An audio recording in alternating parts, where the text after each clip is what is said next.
In this video, we're going to talk about an extremely imperative strategy of thought called second order thinking. In order to understand what second order thinking is, let's first break down what first order thinking is, all right? Yeah, this is second, and then we have first, right? Okay, first order thinking is a linear single thought without thinking about the actions, the consequences that precede thereafter, whatever it is about you're about to partake in, whatever action or thing that you're about to do, right? So first order thinking could be, I see pizza. I see pizza. And you go and you eat. Second order thinking, ladies and gentlemen, understands the fact that it's not as easy as you see pizza and you eat. There are things to consider about the consequences of eating this pizza, of consuming this pizza. Like what? Consequence of it being unhealthy. It's processed, right? It'll ruin your diet. It'll ruin your day. Eating the pizza, ladies and gentlemen, is a very unhealthy path in your diet, in your life of dieting, in your pathway of dieting. It ruins the path of your diet. You've now consumed way too much calories. You're now against your diet plan for the week that you just ruined. You now also ruin your day because you feel bloated. You feel tired and bloated, right? This is the thinking of your consequences of your action, right? So first order thinking people, they just say pizza and they eat blindly without thinking about anything.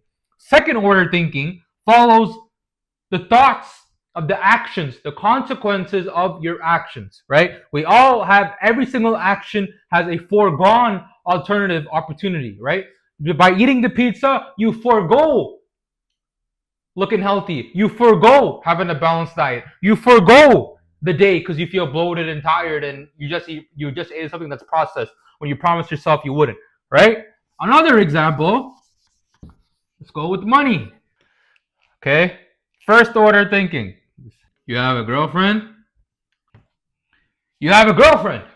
Christmas is coming up. Let's get her an expensive gift. Let's get her something. Let's blow our pockets that we don't have money for. Let's put it on our credit cards. Let's accrue the interest. Let's get screwed, right? Over here, second order thinking. Second order thinking asks the question of, and what? If you do not have the money for it, guess what? You now have credit card bills. Credit card bills means interest. Money you don't have, right? You put it on your credit card, you accrue interest, you don't have the money, now you're paying off your credit card bill slowly, you're paying off the interest. It's now a snowball effect of actions based off one action here, right? Just because you got your girlfriend, it's Christmas time, boom, boom, boom, you got her an expensive gift, blah, blah, blah, whatever it is. You couldn't afford it, you put it on your credit card, now you accrue interest. That's money you don't have, right? Second order thinking, ladies and gentlemen, basically just understands the consequences of your actions. Think about it. We need this type of thinking, second order thinking, to be able to make more rational choices, to be able to make choices that benefit us in life. The actions of our actions, the consequences of our actions must be beneficial. If not, do not partake in such actions. If you have the money, go ahead and buy your girlfriend that gift that's below your means, right? But you never go above your means and go do for the most extravagant thing. If you feel the need to go all the way out for your girlfriend, that's a test of her loyalty. That's a test of if she values your finances or you more, the relationship more, right? Because she would be good with any other mediocre gift. But for you having to go and do the most, you sacrifice yourself, you hurt your financial future with her, right? All of these things must be taken into consideration. It's not as easy as it's Christmas time. Okay, it's a fun type of season. You have a girlfriend, so you have to get her something expensive. It's not that simple. Life is not that simple. The actions that we take on a day-to-day basis are not that simple. They all have consequences. By you getting up at 8:30 in the morning versus 10:30, you just sacrifice an hour and a half of work or 2 hours of work.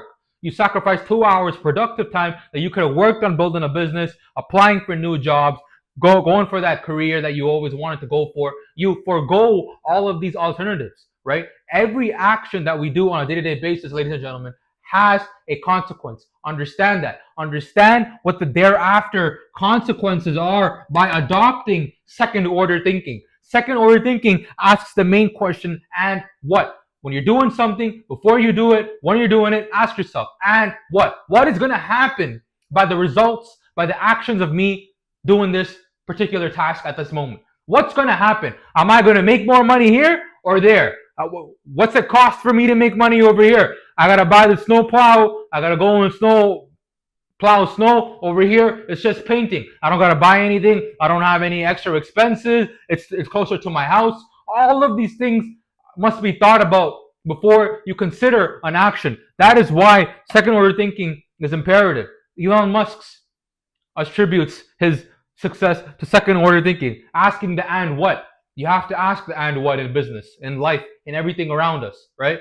Don't just be a robotic machine that operates on first order thinking. We have robots, we have AI to do this type of thinking.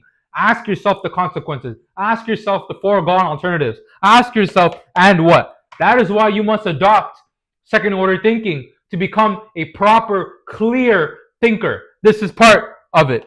Second order thinking.